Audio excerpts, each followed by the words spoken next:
প্রিয় দর্শক, শীত পুরোদমে যদিও আসেনি, শীতের আভাস আসতেই সিলেটের রিকাবি বাজার পয়েন্ট সামনেই কিন্তু স্টেডিয়াম মার্কেট। এখানে অনেকেই আসেন চিকিৎসা নিতে, অনেকে আসেন এখানে অডিটোরিয়ামে, স্টেডিয়ামে খেলা দেখতে। তো আসলে শীত আসতে না আসতেই যে শীতের যে চিতল পিঠা বাপা পিঠাগুলো আমরা দেখতে পাচ্ছি বাজারে, ব্যবসায়ীরা আছেন। এই যে পিঠাগুলো অনেক সুন্দর লাগছে, আপনাদের কাছে কেমন লাগছে একটু জানিয়ে দিবেন কমেন্টে। কিভাবে তৈরি হয় পিঠাগুলো একটু আমি দেখানোর চেষ্টা করছি।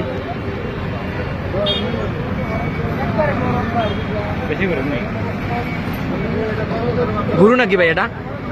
এটা গুরু নাকি? একটা গুড় একটা নারিকেল, আর নিচে কি আছে? চাউলের গুড়ি, নারিকেল, গুড়। আর চিতল পিঠা তৈরি করতে কি কি লাগে ভাইজান? বিভিন্ন ধরনের চাটনি রয়েছে, যেমন সরিষার চাটনি, এরপর হচ্ছে শুটকি, এমনকি যেটাকে বাখর বলা হয়, ধনিয়ার পাতার চাটনি। আরেকটা চাটনি কি? কাঁচামরিচের শুটকি।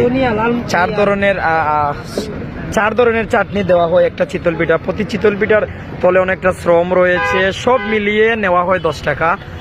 অনেকে ভিড় করেছেন এখানে, যারা আসছেন অর্ডার দিচ্ছেন, নিয়ে যাচ্ছেন। তো সাইজ আমি একটু দেখানোর চেষ্টা করবো। এই যে একজন ভাই কিনেছেন, ভাইয়ের কাছ থেকে একটু জেনে নিব। আসসালামু আলাইকুম ভাই। ওয়ালাইকুম আসসালাম। কেমন আছেন?